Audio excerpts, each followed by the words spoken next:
Hello, hello, and welcome. Another episode of Blake and Vish Sports, episode 40. So for the big 4-0, we had to get him, and we did. And his name's Grant Cohn, and he's with us today. Sports Illustrated Grant Cohn is quality control of the Niners. Grant Cohn. Grant, how are you doing? I'm doing great. Always a pleasure to come on your show. I'm excited for the final bonus topic, but we're going to talk a lot of Niners. What's up? Grant, before we start, actually, Blake texted me this, and I did want to mention it. Did you hear, we're going to obviously talk about the McVay Flying Coach podcast throughout this entire thing. Awesome listen with Shanahan. But Grant, did you hear him list the QCs prior to you? I mean, you go from Matt LaFleur to Sean McVay to Mike McDaniel to Grant Cohn. It's a prestigious position. It's a prestigious position. You think I'm joking around when I talk about quality control? No, it's a way of life, and it's life or death. So I don't mess around. Neither does Kyle. You don't? Nah. No. Nah. Well, Kyle got pretty mad at McVay for messing up his note sheet. So Grant, you better not be messing up his note sheet because Kyle will get livid. Kyle was quality control. McVay was quality control. Saleh was quality control. Einstein was quality control. I mean, all the best have to go through it at some point. Hey, but Kyle knows better than to ask Grant to make him 2 sheets, 1 or 2 laminated. Grant only needs to give him 1 sheet. He doesn't even need to write on that sheet because Grant's sheet is perfect. Grant would probably write in crayon, give it to him. That's right. Pastel, baby.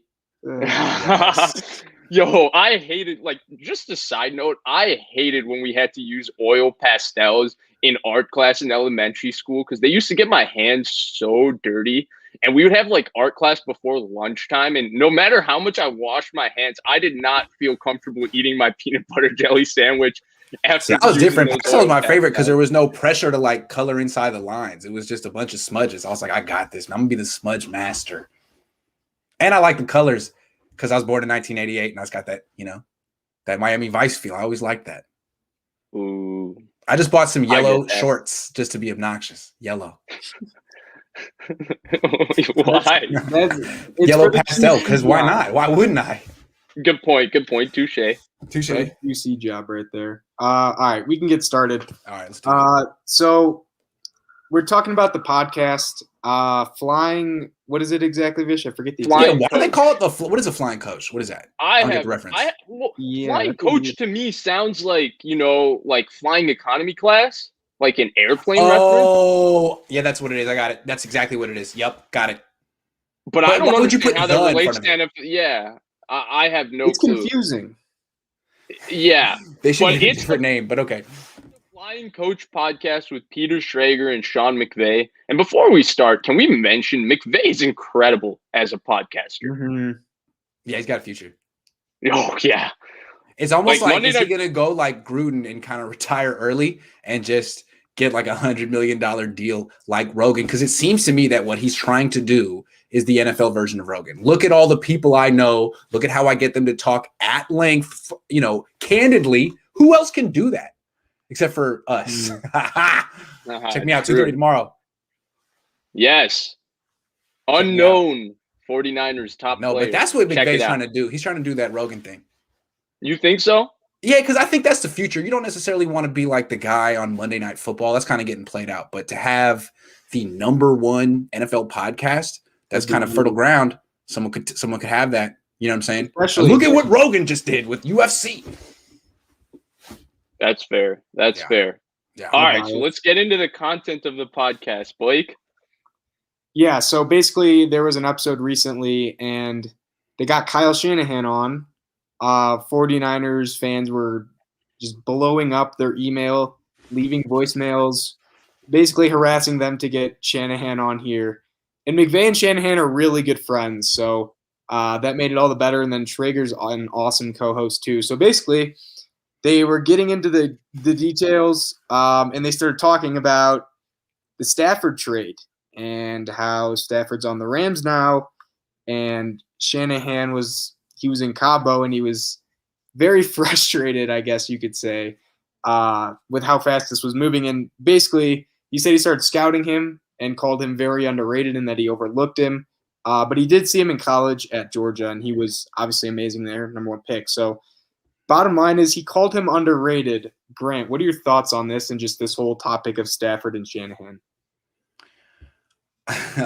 He called Matthew Stafford underrated. I don't know. When I was listening to him talk about Stafford, I was like, man, this is why I thought Vish was either John Lynch or Kyle Shanahan when Vish first started DMing me from a burner account. I was convinced that it was someone high up in the organization. I was like, it's either got to be Lynch or maybe Parag. It could be Kyle. I was so specific. And then, like, I was wrong. It was just 20-year-old kid from outside of Chicago who really knows his stuff, which is cool. But hearing Kyle go on and on about Stafford, I was like, yeah, this is exactly what Vish was telling me a year and a half ago. I can see the appreciation. I guess Vish and I were talking about it. The specific things he mentioned, it's not like, man, he's got a cannon. It was like, he's really good on play action.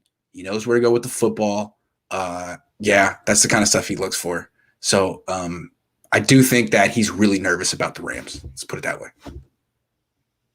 Yeah. So for me, my reaction, honestly, more than anything, like people talked about I think the people's takeaway for the most part in reaction to this topic has been, oh, look, the Niners are interested in Stafford. Frankly, I don't care about that as much because what I felt was vindication. Like I felt vindicated that Kyle Shanahan shares my opinion on Matthew Stafford. And he talked about, like, you go through the specifics. He didn't just say, oh, he's a quarterback. He's like, oh, man, he knows where to go with the football. He's so good in drop back situations. He's so good within the pocket. He has every kind of throw, which is really hard for a guy with that big of an arm. He's great in play action. He went through all of these kinds of things to describe what makes him such a good quarterback, in his opinion. And he, frankly, I think the underrated term was him basically saying he's amongst all the top guys that everybody says is in the top guys, that he's never put in that conversation. And so I was happy because, you know, after me liking Justin Fields and the Niners clearly not really being in on Justin Fields, I was really questioning, like, do I know what I'm seeing here? Because I want to see the same thing Kyle sees.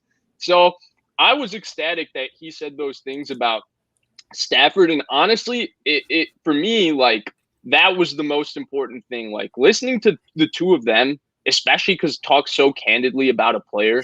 And I love that because Stafford is one of those players, just to further talk about the underrated aspect. I think he's one of those players that coaches and players look at Matthew Stafford as a big time quarterback, and fans and media look at Matthew Stafford as, oh, he's just a guy with a big arm who never won anything, never did this, never did that. And so it's interesting because, like, you look at Shanahan's comments and then you look at what Bruce Arians said earlier, saying that, you know, Stafford is one of the few quarterbacks he would actually he goes out to the field just to watch him warm up because he loves how tough he is. He loves the way he throws the ball, and he talks about how special he is. I mean, it just felt good to hear those things because I'm a big Matthew Stafford fan. Not as much anymore on the Trey Lance bandwagon, but I'm still a big Matthew Stafford fan. And one last thing, just speaking of the Bruce Arians, and one thing that I think should make Niners fans a bit nervous about Stafford, I think the best comparison for what you can expect from Stafford's career from here on out is what Carson Palmer did in Arizona, especially Carson Palmer. Like, you throw in the ACL injury, but Carson Palmer had an MVP caliber season when he was in Arizona, and he had 2 years where he took them to the playoffs. He was pretty good on the Raiders too. His ACL. Right. He was good. He was phenomenal on the Bengals too. It's unfortunate that he didn't win a playoff game on the Bengals. Why? It was another organization that provided him with less than surroundings. Good point. Yep. Both guys have just gorgeous arms. Gorgeous. I mean, Carson Palmer. Grant, I actually heard you and Jesse for a little bit yesterday talking about comps for Trey Lance. I tuned in right there, and you were talking about the comp for Justin Herbert. The comp for Justin Herbert for me is a more athletic Carson Palmer. It's that pure down the field thrower, 6'6" guy. But I can see it. Yeah. Honestly, I went through a bunch of random things there, but getting back to Shanahan and Stafford, it felt good for me as a Stafford fan, as someone who, like, watches football a lot, takes it pretty seriously in terms of trying to watch and say the right things about it, that Shanahan felt the same way about this quarterback that I did. He gushed about Matthew Stafford in ways he usually reserves for Kirk Cousins only. I was really impressed the way he talked about this guy. Man. Wow. What'd you think? Blake? Yeah, so I had a couple of things. My first one was he sounded really bummed out that he didn't get him. Like he described, like, how just perfect he was, and then he realizes that one of his best friends, he might be his, like, bestest of friends, but one of his best friends is going to have him, who's just as good of an offensive mind as him, or at least very similar. So he sounded bummed out at that, but I was pretty interested in like the whole storyline of, he didn't think it was going to go fast. He could kind of sleep on it, and then he gets a call, and he's like, dude, you better call Stafford and get your guy. Otherwise, he's going to McVay. I thought that aspect of it was funny because he was in, I want to say Cabo. So he was like on vacation, and this was all going down. So that aspect of it, I kind of enjoyed because you don't really get to hear about that. You kind of just think, these coaches and other guys are just grinding nonstop. But the fact that he was kind of away from it all, and then, his best friend gets Stafford's pretty funny. And then the second part, you guys kind of touched on it with how he was describing him. I thought the most interesting part was, he just said he has a huge arm, but he also has great touch, and how there's a lot of guys like in the NFL, you could say like Drew Lock or Jamarcus Russell, any of the guys that have just cannons don't have touch, but Stafford has incredible touch, and that was just a rare blend of talent for his touch and arm. So I thought that was interesting. And then going against, my Packers going against him, I get to see Stafford a lot, and the Lions were never really that scary besides 2014 when they had that great defense, but Stafford was always someone you'd worry about because, I want to say he has the most fourth quarter comebacks over a certain stretch of time, and it's mainly because he's just great in the clutch. So, Niners should be. So I'll add to that. He has 38 fourth quarter comebacks in the last 10 years, and 31 of them have come with game-winning drives. Wow. Yeah, that's pretty good. Yeah. Here's another stat. He's 41-14 when his defense allows less than 20 points or less in a game. He's 41-14 in his career. Over the last 2 seasons, the Rams have allowed 20 points or less in a game 18 times. They're going to be a good football team next year. But I did want to touch on one aspect of this because I wanted to get both your opinions on this, Grant. I know where you're coming from a little bit here, and I think you've touched on it, and I would like to drive it home a little bit more. And, Blake, I'd also like to hear your take on it. Raymond asks, was it genuine, though? Because they could have given up 2-3 first-round picks if they really, really wanted him. And, Grant, I feel like you've touched on this point where maybe Stafford also wanted L.A. Yeah, that was one of my takeaways. Like, it seemed like he was interested in the Niners, but maybe like a little bit on the fence about it. Like, I like the team. I don't know about moving to that area, that kind of stuff. I mean, his wife is kind of famous for her rants and stuff, and that's a factor, honestly. But also I think, like, how do people really look at the Niners? I mean, locally and like among the Niner fans and stuff, there's a lot of optimism with this team, but from afar, you look at them and they're like, man, 4 winning seasons last, 18 years. They just were 6-10. They haven't had sustained success. Maybe he looks at them as like, yeah, that's a good landing spot. That's a solid landing spot, but the Rams are better. Maybe that's just a perception. Like, maybe he's like rushing fraternities and he went to the Niners fraternity. He was like, yeah, no, I like it. That's cool. Let's see. Yeah, I'm gonna hit you guys and come by tomorrow. And then the Rams give him the bid, and he's like, yes, I want to go. And that's just the way I see it. It seemed like maybe the perception around the league is that the Rams are a little bit further ahead of the Niners. Blake? Yeah, I mean, that's a great point. I mean, you look at what the Rams have done with Jared Goff, and I mean, I think we can all compare him to Jimmy G, but yeah, would you rather have – I mean, their offenses are pretty similar, right? But and there's like a baseline there. Like, they're going to go at least 9 wins. Really, no matter what. They've won 9 – I think with McVay, the worst record they've had is 9-7. Right.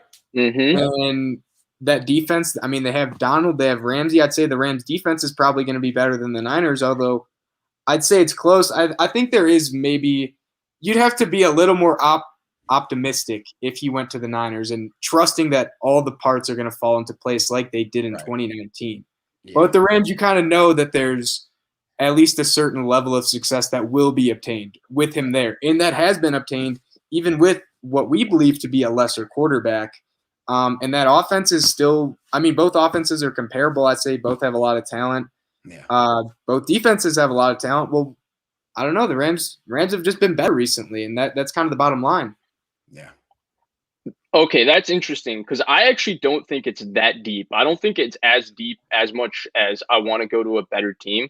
I think it's more that they're both really similar situations. But I think two things probably put the Rams over the top. Obviously, I'm speculating, but I'm also speculating based on facts that have been reported. I think the first thing is, Grant, you talked about the San Francisco area. I think he just preferred LA. And Jamal here said in the comment section, his boy Kershaw is in LA. So yeah, right. So, and then it caters to rich people. It's like, come to LA and feel rich. You know what I mean? It's the right. By the way, Grant and Blake, did you guys know Matthew Stafford and Clayton Kershaw went to high school together? Did they never been mentioned before? My goodness. Yeah, in Dallas? I don't know if that's true. Oh, really? Grant, you've heard that before? I thought nobody's heard. No, I'm just kidding. But the second one is that if you remember when the trade first happened, and this is where, I mean, I don't want to call it tampering, but the upset part of me, even though I'm not really upset, I'm jokingly upset, says like, oh, it's tampering, is that McVay and Stafford actually had a prior relationship. Because do you guys remember Chad Hall? He was a small slot receiver that played for the Eagles for a little bit, wore number 16. Yeah, he played for the Niners too. Yes. Well, his sister is married to Matthew Stafford. His sister, Kelly Stafford, she's Kelly Hall. She's Matthew Stafford's wife. And Chad Hall went to college with Sean McVay, and they're very good friends. So McVay and Stafford have a relationship from that. And so I think that also might have played a part. Like McVay knew Stafford. He wanted to come get him. He studied him. He loved him. And they made it happen. Well, we'll see how it goes. All right, let's go next time. Let's go next time. I'm just can't wait to get those wide receivers. All right, Grant. This one's for you. So basically, in this podcast again, Grant was on this train. I think he's one of the first guys I heard who was on it. But Pitts at 3, and McVay kind of hinted at. He's like, I didn't think it was out of the realm of possibility that Kyle Pitts went 3. He said they'd won with Jimmy. That his play was not the problem. It was just whether he was healthy or not, and that maybe they could mimic sort of what the Patriots had done with Gronk and Hernandez, and if they had Kittle and Pitts, that would be possibly even better. I'm not going to say it would be better, but it could be better, more potential maybe. And so McVay basically said he didn't think it was out of the realm of the possibility that the Niners took him at 3, and then Peter Schrager said he had sources within the Falcons saying they were concerned if Pitts would actually get to them at 4. So there's 2 different people that really believed Pitts could have been a possibility at 3. Grant, thoughts? Yeah, I mean, he even said, like, you're such a visionary, I wouldn't put it past you. He's the kind of guy you would like. And I was like, man, these are all the things I thought. So the logic checked out, and Sean McVay was on my side. I felt vindicated because I did a whole Sports Illustrated mock draft with all the publishers who do the team sites. And I had the 3rd pick. And I picked Kyle Pitts, and everyone flipped out. They're like, you're ruining this. You can't do – please. They like – everyone objected and they wouldn't go forward. And I had to go back. I was like, all right, man, Mac Jones, whatever. This was like a month before. I got vetoed, and I'm glad that Sean McVay was on my side. I do think that the reason I thought it was a good pick was not because I believe in Jimmy Garoppolo, it was more because I believe in Josh Rosen. I felt like if you put Kyle Pitts and Kittle and Ayuk and Debo and Raheem Mostert on the same team, that like really, I mean, you could put 50 quarterbacks on this team. Right? You could put Kyle Shanahan at quarterback because he's throwing dimes out here these days. So yeah, I'm glad Sean McVay felt the same way. Yeah, I was going to bring up the Sports Illustrated mock draft because I actually talked to you about 5 minutes after that mock draft, and you were salty that they were so upset with you that they just turned you down. Like, there's no way it can be pitched. Like, Graham, you're just ruining this. Like, you said those exact words to me, so I'm glad you brought it up because I was going to bring it up. I thought it was really interesting that he said that he thought Pitts was a possibility. And he not only said that, he said, looking at your face, you also considered it too to Shanahan. And obviously we're listening to the podcast, so we don't see Shanahan's facial expression, but that's what McVay's next sentence was that. Thought that was really interesting. At the end of the day, do I think they really considered Pitts? Probably not that seriously, because giving up that much a month before the draft for a tight end, that is very questionable. Giving it up for a quarterback, little questionable, but more understandable, especially if you believe in the guy and everything. And Trey Lance seems to look as advertised, so everything seems to go. Pick, but they probably did. Yeah. But But if you go through the interesting thing to me about the entire Pitts situation is I don't think McVay seemed to have the understanding of Kyle and Jimmy's relationship. If you look at throughout the podcast, I don't think McVay looks at Kyle and Jimmy as him and Goff. I think McVay was like, ooh, you have Jimmy. Like, I like Jimmy. Like, Jimmy's fine, you know? He was like, you can win with that guy. And so I was trying to put together, why would McVay feel that way about Jimmy? And I really think it's two things that with Jimmy. One, if you look at this particular podcast, Peter Schrager said when he asked McVay what he looks for in a quarterback, he said it all goes beyond the film. I look at how he reacts to negative plays and negative drives, his facial expressions on the sideline and his body language. Jimmy Garoppolo is the body language king. He never has positive body language. He never has negative body language. It's the same even keel, blank. He's always aware of himself, never sees red like Mike McGlinchey trying to headbutt after the Rams game and saying still here, or, you know, Trent Williams punching Richard Sherman in the face after their wild card game. He's always in control of himself and everything. And then the second thing is, if you go back to McVay, there was an article, if you remember, this is at the beginning of 2019. Matt LaFleur, Sean McVay, and Kyle Shanahan were interviewed by ESPN, and they talked about a variety of things, like who's the toughest defensive coordinator faced. They all said Vic Fangio. They all were asked what you look for in a quarterback. LaFleur said he likes natural throwers. McVay said you have to be able to throw off platform within the pocket with all types of arm slots, which is something Jared Goff cannot do at all. Yeah. Jimmy Garoppolo, that's one of his biggest strengths. He throws really well without his feet set, especially on third down within the pocket. So I think that's why maybe McVay was a little bit higher. But I thought that entire ordeal and him saying the Pitts was all interesting because of that. I don't think McVay felt about Jimmy the way Kyle might feel about Jimmy. I mean, he's flirted with every quarterback available. So also, McVay's lost his last 3 games to Jimmy. He also lost the game to Nick Mullins. True, but you gotta be respectful when you're 0 for your last 3. You better just tip your cap, not talk crap. So there might be part of that, right? But yeah, he seemed oblivious to the fact that Kyle allegedly can't really stand Jimmy. Or he seemed Blake. Yeah, I'm kind of with Vish on this one. Like, the whole thought of Kyle Pitts was a possibility. I think in no world they would have actually taken him. I think the earliest they would have taken him is if they traded to like pick 6 or pick 5 and their first 4 or 5 quarterbacks were gone, then they would take him. I think they was quarterback all the way. I mean, I understand the thought I don't think process. Jed would let it happen. Yeah, I mean, I get the thought process, like he's that good and stuff, but I realistically don't think in any world they would have taken Kyle Pitts. Like, against what my own thinking, like what I liked about what was said with Shanahan is he doesn't care what the outside thinks about what he's doing internally. And I thought that was awesome. Like, if people want to rag on his decisions, like, he doesn't care. He doesn't let the media affect his choices. So, like, maybe that's a possibility as to why Kyle Pitts. But overall, I think they were going quarterback all the way. Like, if they got to pick 6 somehow and their top 5 quarterbacks were gone, yeah, they'd take him. But I just don't think in any plausible, realistic scenario they trade 2 future firsts to get a tight end. I just don't see it happening. Grant, go ahead. I just think people, maybe even I underestimated how much Kyle Shanahan wants to break up with Jimmy Garoppolo. Like, it's over. Yeah. It's over. You know, so take your stuff, go back, take it home. Yeah. Here's what I will say. Because, I mean, the messaging's been consistent from the 49ers that they needed to find a starting quarterback this offseason. They did find one with Trey Lance. And I think it's clear with Jimmy Garoppolo's play and what Kyle Shanahan talked about earlier in that podcast we're going to talk about the Niners and what he said about that job a bit later. But he talked about how he had seen his dad struggle once Elway was gone. And in Washington, when you didn't have that quarterback, and he didn't want to take a head coaching job where he was going to screw himself without that quarterback. That's why even though he has an okay starting quarterback in Garoppolo, he's not okay with an okay starting quarterback. He wants one of those guys. That's why he's flirting. He's probably pretty envious of Matt LaFleur right now, right? Right. And of course he is. Of course he is. We got Jordan Love.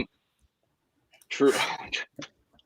No, but what I really wanted to say was that in regards to the Pitts, what I'm glad about, and I think this is his MO, you don't leave any stone unturned. And I did think relative to the rest of this draft, maybe Trevor Lawrence is the only other player. Pitts was so generational. He checked every athletic box. He checked every production box. He checked every single box that you needed to check for a football player at his position, that you had to at least talk about it. Like, this is a generational player we're passing on. Yeah, we traded up. Yeah, we need a quarterback, but you're passing on, the one guy in this draft, like the Myles Garrett of this draft, Nick Bosa of this draft, that one guy that everybody agrees is the one guy in this draft. So I get that you had the conversation. I'm glad that they did at least say that, or Kyle seemed to indicate, like, yeah, we had this conversation, because you're passing on a guy that everybody perceives to be generational. I mean, Sean McVay was candidly talking about him. Like, you don't hear coaches talk about another team's player who's already been drafted candidly in a draft process. Like, pretty generational. I thought you would consider it. Yeah. And he could just be a terrific replacement for Julio Jones. I mean, who's going to have more yards this year, Julio Jones or Kyle Pitts? We'll see. Yeah, it'll be interesting. Yeah. So the next part was about Trey Lance and why he took him. Now, a lot of media guys, even Schrager, Sims, I think McVay even said he wouldn't be surprised if it was Mac Jones. But a lot of the guys knew that Mac Jones was someone that Shanahan likes, the Kirk Cousins mold, because everyone knows how much Shanahan loves Kirk Cousins. But he provided more glimpses into why it was Trey Lance. So, Grant, what did you think about that? Yeah, I mean, it seems like what he was basically saying is like, look, you guys were right. Mac Jones is the kind of passer I like.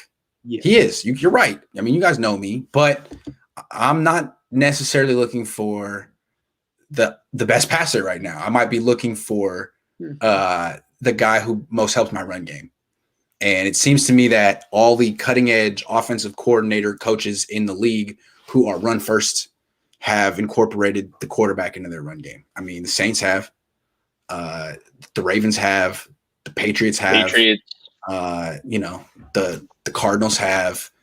So it seems like the Niners are right there too. And if the Niners want to lead the league in rushing, which seems to be his goal, if he wants to run for 3,000 yards like the Ravens did last year, then they're going to need like 800 from their quarterback. And also, it seems pretty clear that when the quarterback is a threat like him or Lamar Jackson, that every running back on the roster's efficiency just skyrockets. Like, everyone's averaging 5 yards a carry at least. Mm-hmm. So I think that's what big takeaway, that he's trying to go that direction, which is smart. I mean, he should be running the ball more. That's supposed to be the identity of the offense. Yeah, so I'm 100% with you, Grant. And this actually all lines up because we got some good things that came up this week. Matt Barrows said that he believes, and I'm sure Matt Barrows is saying this from hearing it, that the 49ers want to have 500 carries between Raheem Mostert, Trey Sermon, and I forgot who he said is the third back. I think he might have said Wayne Gallman. I forgot, but he said 500 carries. So they want to really run the football. And I thought that he provided glimpses both on why it was Trey Lance over Justin Fields and why it was Trey Lance over Mac Jones. And, you get these glimpses in other places, but it was nice for him to just kind of put it all together without really trying to put it all together. The first things first with Mac Jones, right? He said it like you said. He said, yeah, you were right. Like, Peter Schrager, you were right for thinking it was Mac Jones. McVay said, McVay kind of said it a little sheepishly, like, yeah, I was telling people when they asked me it was Mac Jones, because based on what I'd seen on Alabama film and based on what I'd known being around Coach Shanahan and Kyle in Washington, like, this is exactly what they look for. He keeps his eyes down the field. His feet dictate where he goes with the ball. He knows where to go with the ball. He's a very natural thrower. He even said hips, arm, everything aligns when he throws the ball. Another detail he said. So I thought this would be their quarterback. And Kyle was candid. He was like, yeah, you're right. It would be my kind of quarterback, as you mentioned, Grant. But he said, I've always been intrigued by the running element of the quarterback. So then that brings you to Trey Lance and Justin Fields, right? Because we talked about 500 carries he wants from his running backs, which means he wants to run the football next year. He wants to be the best running football team. Real quick, I was just looking at the Ravens. They got 555 last year. So it's attainable. And if you want to be the number one rushing team in the league, it seems like the kind of stuff you got to do. Exactly. Yeah. And he knows how creative his run game is. It's the most creative thing he does. He is the run game genius.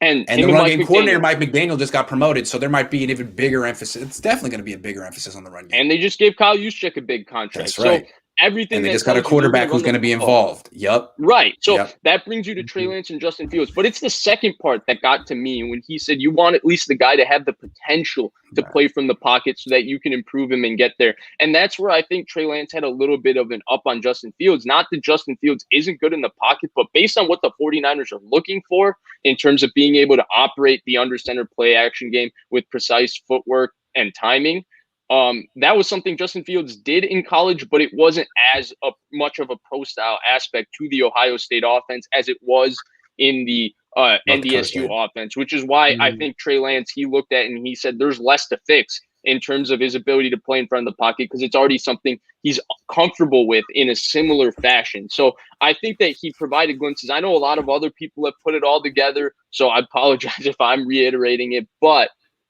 I think it all makes sense where, he did like Mac Jones, yes, but he wanted the 11-on-11 on football with Trey Lance and the run game, and then he wanted a guy with the potential to be good from the pocket. And Trey Lance can eventually develop into that. By all accounts, he's amazing mentally, and he's shown glimpses of the physical ability to do it consistently from the pocket.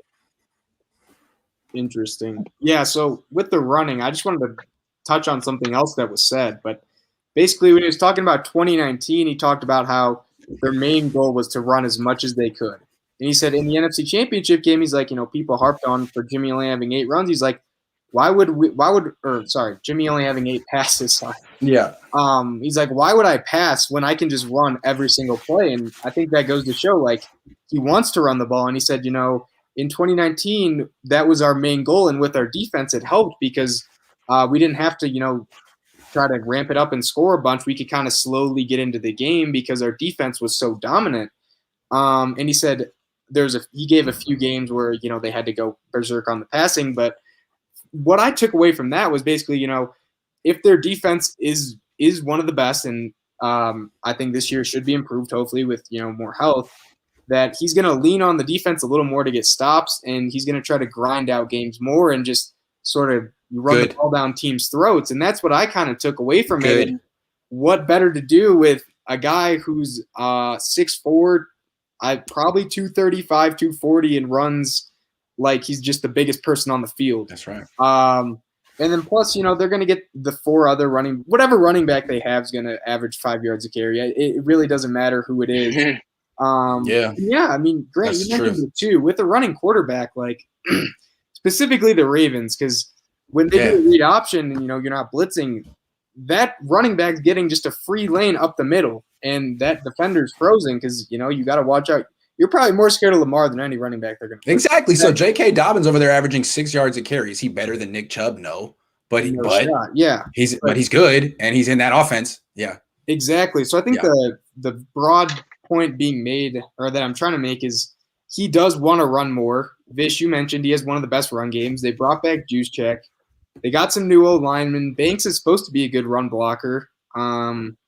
He is a good run blocker. It all points to their defense is going to be better. They can rely more on that. They just want to run the ball if every play possible. So yeah, that'll be interesting to see what they do with the running. Yeah. So I'm trying to remember something from the podcast in particular at this time. I don't remember the exact phrasing, but I think what McVay said at this point was he said that was surprising because, everything I've learned from you and Coach Shanahan is that you're always preparing for that 3rd and 7 where the quarterback has to drop back and he has to be in that drop back situation. He has to know where to go with the ball and be able to process information correctly and know where to go with the ball. And if you remember, I think at this point, this is when Kyle talked about Trey's potential to play from the pocket, which was like very awesome to hear. Trey Lance, we're all on the bandwagon. Yeah, I think Blake's even on the bandwagon. Jordan Love's bandwagon is going off the rails, so he's got to jump on something.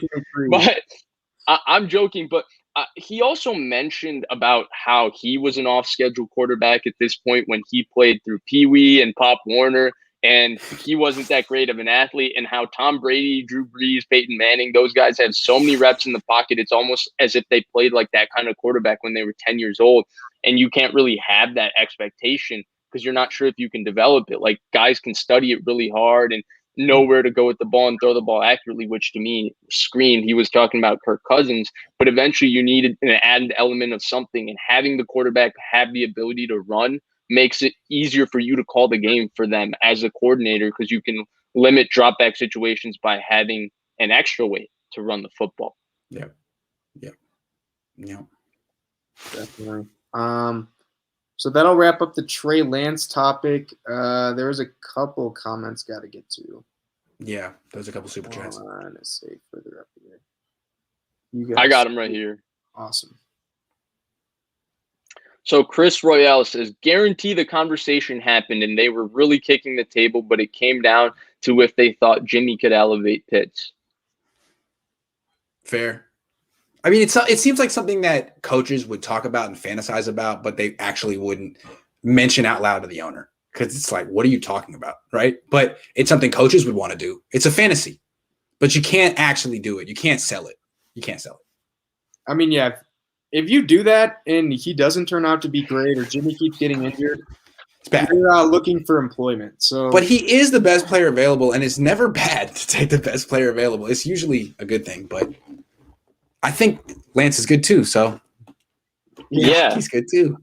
So they definitely couldn't have done it, but I do think it was something they did have to at least talk about, because he was widely perceived as the best player in the draft, and he really seemed to be the perfect tight end prospect. I know people got on his blocking, but if you really watched him, he was a pretty good blocker, and he competed as a blocker. He just wasn't George Kittle, running Danielle Hunter over blocking. Is he a worse line. blocker than Travis Kelce? Probably not. I mean, he's better than Travis Kelce at just about everything. Theoretically, he hasn't done it yet in the NFL, but just in terms of his skills, they're off the charts. And if Kelce was second in the league in receiving last year, then I think there's a place for Kyle Pitts in this league. I don't know. I'm just guessing. Absolutely. But to me, the point is that, right, you can't do it, but at least you have to have the conversation because of how generational the guy is. Of course. Good question, Chris. Thanks, Chris Royale. Yeah. And then my man, Jason Aponte. First, if you're not subscribed to Jason Aponte on YouTube, it needs to happen now. This is one of the best content creators out there. Who? Jason? Jason. I know Jason. By the way, Grant, when I'm in the Bay, when are you going to be in the Bay, by the way? Month, July 23rd, I want to say. Jason's also there. So I said we all got to meet for the first time. But I'm going to be on vacation from the 15th to like the 20th. So yeah, I'll be here. All right, bet. But Jason says, Grant, this is specifically to you, because you were out here saying that, Pitts is going to have more receiving yards than Julio and all of that. So he said, no sleeping. I'm not sleeping on Julio. I just how much I like Kyle Pitts. I hold him in that high of regard. That high. How many yards do you think Pitts will have this year? 2,000. About 2,000. Yeah, roughly, give or take. No question. How are they going to run the football there? I know Arthur Smith theoretically wants to run the football. Who are they going to run the football with? Mike Davis is quads. No. Don't sleep on Mike. Oh, they signed undrafted free agent. They're not going to run the football. That's what they're going to do. How about that? Javian Hawkins. They're not going to run the football. Right, Vish? That team's not that good. Yeah, guy. Javian Hawkins is like a burrito. He's fast as hell. He'll be good as like a second guy. Yeah. I mean, somebody's asking for them. Sad. Who is a special guest tomorrow? Somebody's asking who's a special guest tomorrow. Nobody. I can't tell. I can't tell you, even though I've already let it slip. But I'm not going to say it again. I'm going to say it tomorrow, just in case. Oh, you already let it slip? Where'd you let it slip? Sunil played a mind game on me, and he figured it out. He guessed, but he guessed in a way that kind of said like it, and I was like, yeah, and I was like, wait, never mind. Anyway. Well, nobody. You'll find out about who that somebody is tomorrow. Yeah. He might just. And then my man Jamal says, hit me up when you're in the Bay. Would love to meet you, bro. Hey, Jamal, for sure. I will text you when I'm down there. I'm only there for 2 days, and the second day I'm going to be at a wedding. But that first day, 23rd, I'll hit you up, and let's definitely go out and meet and do something. Or I'm going to be back, too. I'm coming to a game this year in the Bay. So Levi's, first time. Grant, can't wait for the experience. Hopefully I can sit on the sun side and, get a nice tan on. Be careful. Be careful. All right. No, but definitely, Jamal, I'll hit you up. So shall we move Yeah, let's do it because I got to be done like that at 7:15. Yeah. And you have a topic you really want to get to. Man, I got so much to say. All right, so why don't we move along to a topic that I think is mostly interesting because I think it's really interesting what he said, how candid he was saying it. I was shocked that he actually would venture to say something like that, he being Kyle Shanahan. And two, I thought it would be a really interesting conversation to have with Grant because I would love to hear his insight on it. So the backdrop to this is later in that podcast, Kyle Shanahan talked about his experience interviewing with San Francisco, all of that. And he talked about a variety of things that he was looking for to get a head coaching job and all of that. And he said originally in the 4 teams he was interviewing for, San Francisco was the team that he personally was the least interested in. Mm-hmm. So I'll leave that backdrop. And without further ado, Grant, what was your take when you heard that? What was your reaction? What did you think? Well, it reminded me that the Niners were the worst job opening of that cycle. I mean, that was scorched earth. There was nothing. There was DeForest Buckner. That's what they had. And Armstead and Jimmy Ward. And people didn't even know about Jimmy Ward, really. There was no quarterback, no nothing. Kaepernick was on the way out, and no one wanted this job. So it seems like the Niners kind of lucked out in that Kyle Shanahan went to the Super Bowl and didn't get any other job. He made it clear he would have preferred to go other places. He interviewed at the Broncos. I know he did. Did he interview with the Rams? He said Broncos, Jaguars, and 49ers in the podcast. I don't know what the 4th team was, but it's not only that. He also said something else, Grant. He made it very clear that he wasn't going to take a job unless he felt it was going to do right by him. So they were lucky that he also accepted the job. That's true. No, I mean, the only way the Niners would have ever gotten Kyle Shanahan is if he were in the Super Bowl and he was the last one available because he kind of got shut out from everywhere else. He basically, his only choice was the Niners. So he was in a compromised position, but the Niners were also even more desperate because he was the only guy left.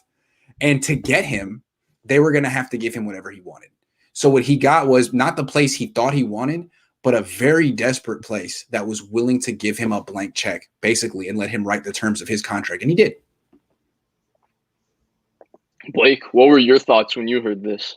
Yeah, I mean, I thought the point that he made, the one thing he wanted the most, and this was because he watched his dad in Denver, and he's like, I need a good quarterback. That seemed like the just number one thing on his list, like, get me a quarterback and I'll figure out the rest. And well, they didn't really give him a quarterback. And they had, I think, the 31st offense and the 32nd defense. So yeah, I mean, I guess in a positive way, he got molded into whatever he wanted, which I think is kind of the untalked about positive. And, you know, he wasn't given maybe something that he'd have to makeshift and have a lot of expectations. He was given nothing, and he could kind of mold the team how he wanted. But I think, I mean, correct me if I'm wrong here, but you'd be hard pressed to find a worse spot than to be in Jacksonville. They just really have not been all that great the past decade. I'd say the Niners were probably more desirable than they were because I think he wanted a few years too. Like he didn't want like a 1 or 2 year thing. So I feel like the Niners probably weren't the worst. Like I feel like Jacksonville would have to be worse. I thought he wanted Denver because he grew up there. I mean, his dad coached there. It kind of would have been like coming full circle, but they didn't want him. Also, it's like John Elway has known Kyle Shanahan since Kyle Shanahan was like born, and Kyle Shanahan walked in there almost like a family friend, and John's like, "Listen, son, really like you, but not for us. We're gonna go with Vance Joseph." What?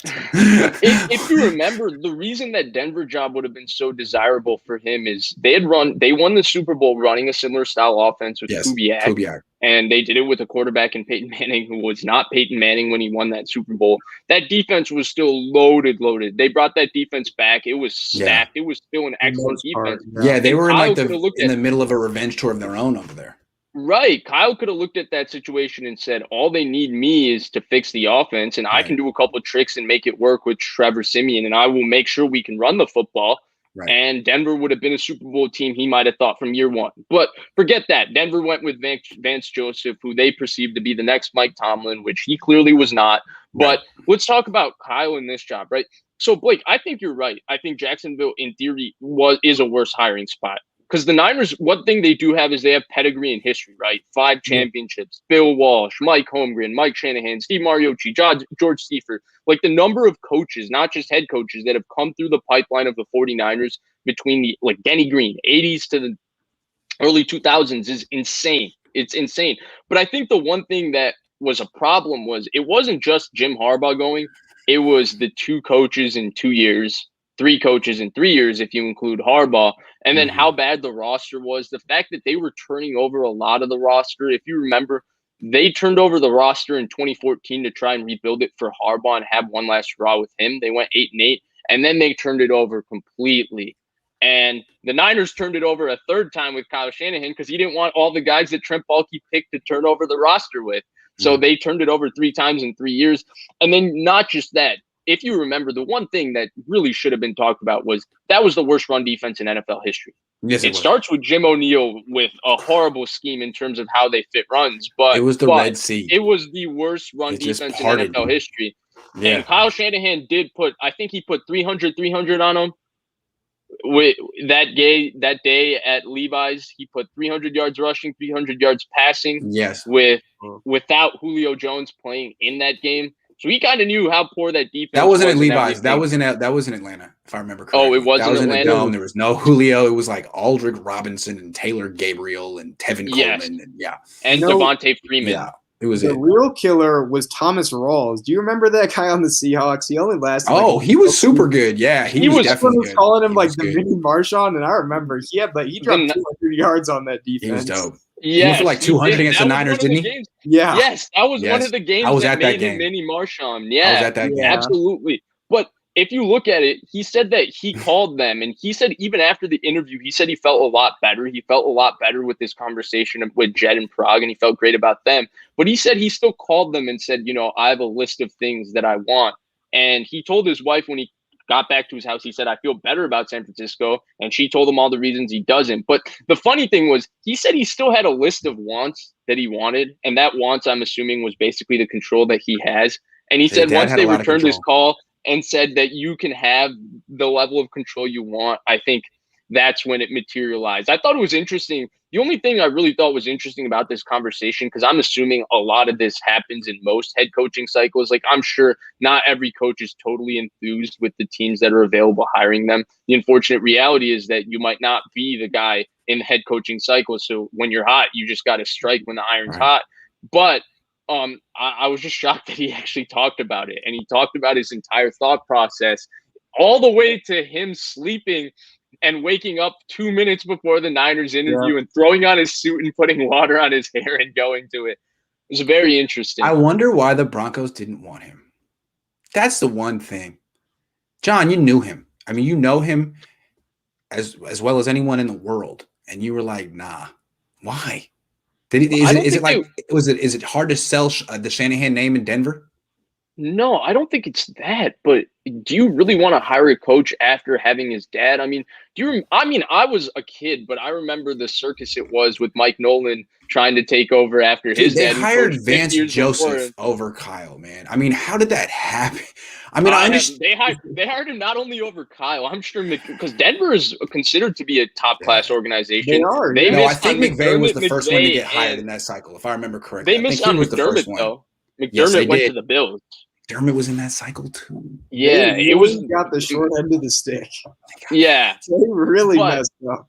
But Grant, I think the reason with Denver is like, do you really want Kyle Shanahan to take over his dad? Because like I brought up the Mike Nolan example. Do you remember Mike Nolan used to coach with a suit on? Yeah, because his dad did it. Nolan, yeah. That was, 6-year-old, 7-year-old. So hold, it's possibly so odd. Or here's what I'm guessing, not guessing, but wondering. All my questions that I have about Kyle Shanahan, the stuff that isn't about X's and O's in offense, the other stuff. Well, maybe John Elway feels the same way. John Elway would know. So maybe there's that. But again, he hired Vance Joseph. So I'm not going to say like he had any brilliant insight here. No, absolutely not. And Grant, we're going to transition to your favorite topic, but real quick, my man, Detroit versus everybody. He's in every stream. He said, won't matter who starts, Detroit wins week 1. I agree with that, Don Burr. Hey man, I'm all for chaos, man. Last year the Niners lost week 1, and I had like my favorite time ever in the post-game rant. I have a good time after those kind of crushing losses. Last year, I watched your full post-game, and it was like your coming of age moment because you'd been saying a certain narrative that offseason, and every single person who argued with you, all they needed to see was week 1, and they're like, Grant, get him. Grant, yell at the Niners. I couldn't believe everyone was like, it was just the biggest green light I'd ever seen. Everyone was like, all right, man, go for it. It's like, it's one game, but okay, if you want me to. All right, let's talk wide receivers. All right, let's talk about it. So, quick backdrop. As you guys know, this new thing we're doing on Blake and Vish Sports, we are now going through position by position in the NFL and mentioning which player that we think is the most underrated in the position. So, we did quarterbacks the first time. Blake said Tannehill, I said Mayfield. We did running backs with Grant. I said Kareem Hunt. Grant said Ronald Jones. Blake said Miles Sanders from the Eagles. So now here we are. We're at receivers. Grant's been hyping this one up. So without further ado, I give you the floor, Grant. Go ahead. Tell me who the most underrated receiver in the NFL is. All right. I think there's a right answer here. And I think I'm about to give it. The most underrated receiver in the NFL is named Terry McLaurin. Okay. And he's very good. I think people know who he is. He's had 1,000-yard seasons. He's not exactly hiding in Washington, but I mean, I really feel like he's as good as any wide receiver in the NFL. Anyone you name, he's as good as. Like the guy who led the entire league in receiving this year, Stephon Diggs, great receiver. Terry McLaurin's as good as Stephon Diggs, if not better, probably a little bit faster, younger, maybe a little bit more explosive. The only thing really holding him back right now is that he's been playing with, Alex Smith, nothing against Alex Smith, but Dwayne Haskins, Case Keenum, like modest quarterbacks. Kyle Allen. Yeah, Kyle Allen. And now he's got Ryan Fitzpatrick. And I don't think he's going to lead the league in receiving with Ryan Fitzpatrick, but he might. He's that freaking good. So I don't really have that much to say about Terry McLaurin. He can do everything well. I want to just say I have a bonus guy. A bonus sleeper. Like McLaurin is the number one receiver. He could be the best receiver in the league. What do you want? You want to say something about McLaurin? Go ahead before I go to mine. Yeah, why don't we save the bonus sleeper? So we'll all mention some bonus guys after. We'll come back, Grant. Sounds good. Blake, I want to hear your thoughts on McLaurin because I feel like, Grant didn't toot his horn enough because he did say Terry McLaurin was going to be really good before the draft. That's my biggest hit ever. That's my guy. Yeah. Yeah, I mean, I think Grant pointed it out. Just look at the quarterbacks that he's played with. I don't think there's any of those guys that are like even average at pushing the ball intermediate to down the field. And that's what Scary Terry is actually best at is going deep, but he hasn't had a quarterback that can do that. Now, say what you want about Fitzmagic, Fitztragic, Fitzpatrick, whatever you call him, he can sling it. He will sling it. He has a cannon. Threw the ball 30, 40 yards while his his head was the other way. He has an arm, and I think, there will be moments of greatness in that offense. They have a lot of weapons, and I liked him a lot. But, yeah, I'm excited to see him with a quarterback that can show glimpses of being average. Like, he has really never had anyone that's remotely average. No. And that's he still produces. Amazing. It's like kind of like Larry Fitzgerald when he played up until Kurt Warner and Carson Palmer, where it was just John Skelton, I think was one of the Richard Bartell. Yeah. So I'm excited to see him with a better quarterback.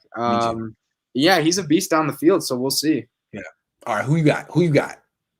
Didn't Max Young start a game for them? Max Hall, Max Young, Max wore number 6. He started a game against the 49ers in the Jim Harbaugh era for sure. John Skelton beat the 49ers when they were 13-3.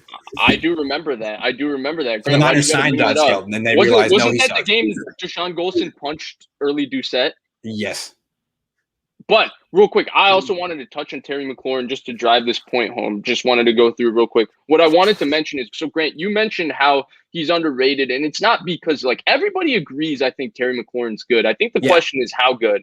And I think when it comes to that how good and people start naming the best receivers in the NFL, that's where people just totally omit and forget about his name. Just look at his draft class. When you talk about the 19 draft class, people are always talking about Metcalf and Brown, deservedly so. McLaurin should be right there with them.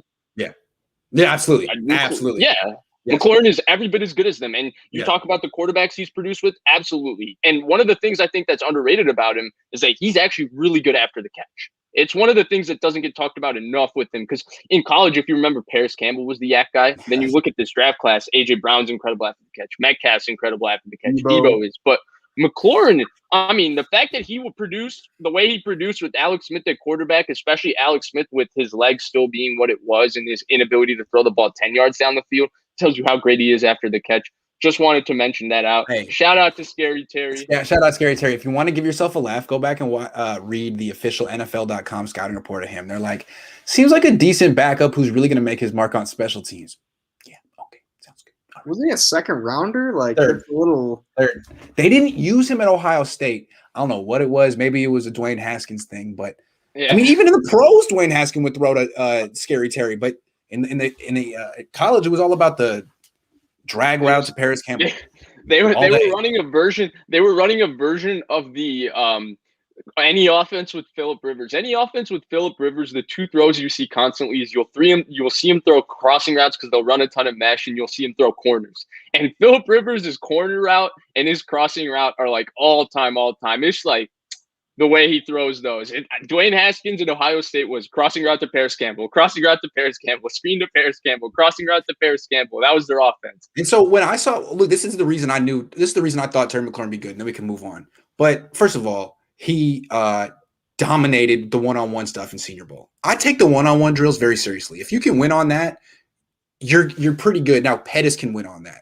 The other thing is he dominated the combine. I mean, he was good in every athletic metric.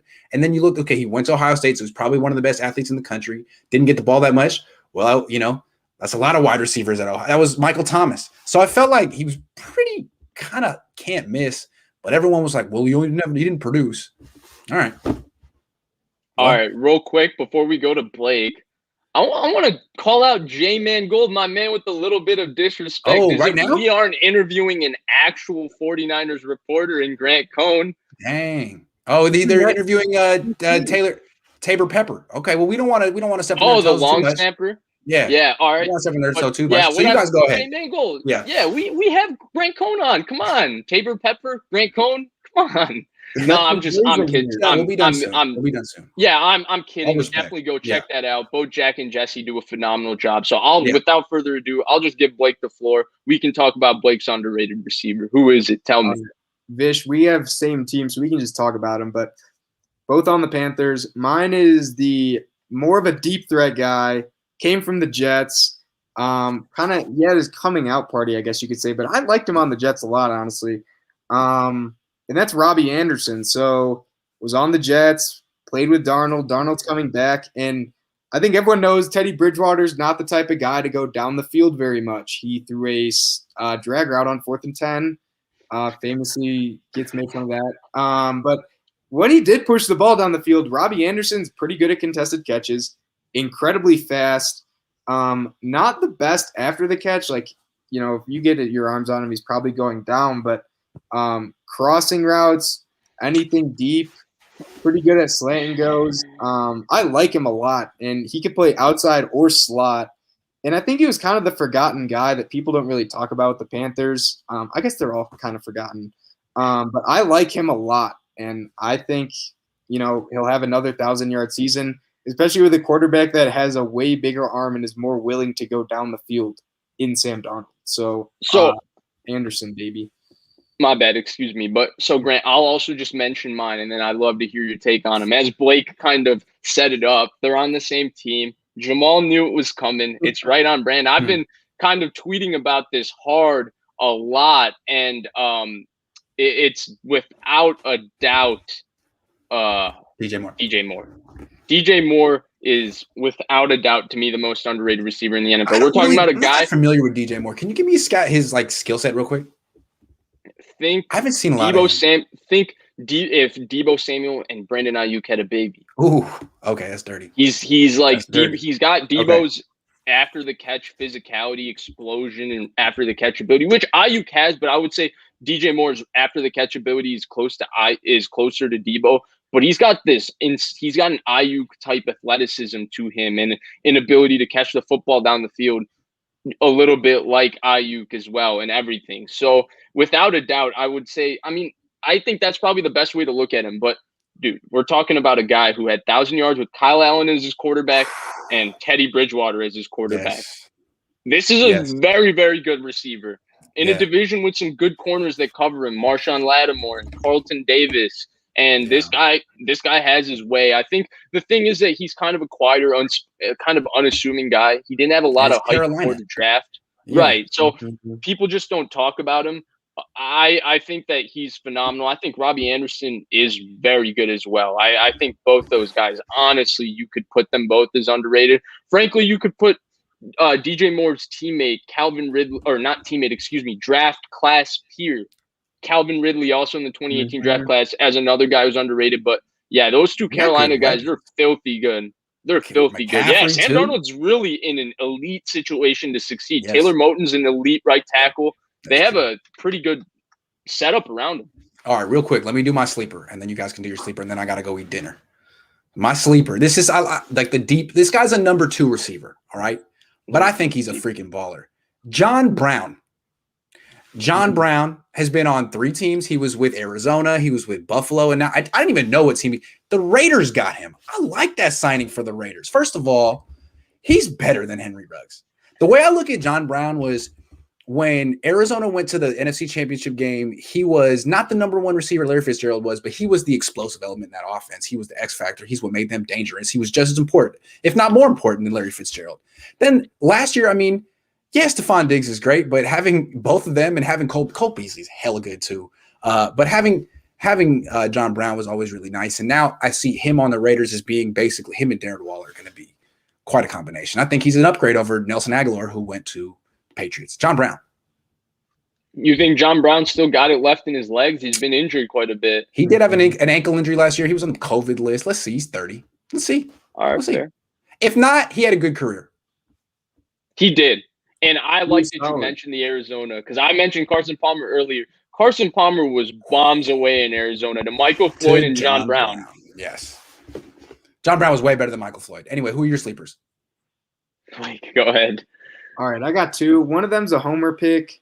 Allen Lazard, he does it all. If he was not injured as much this year, I think he would honestly be people would recognize him as the number 2, really good blocker.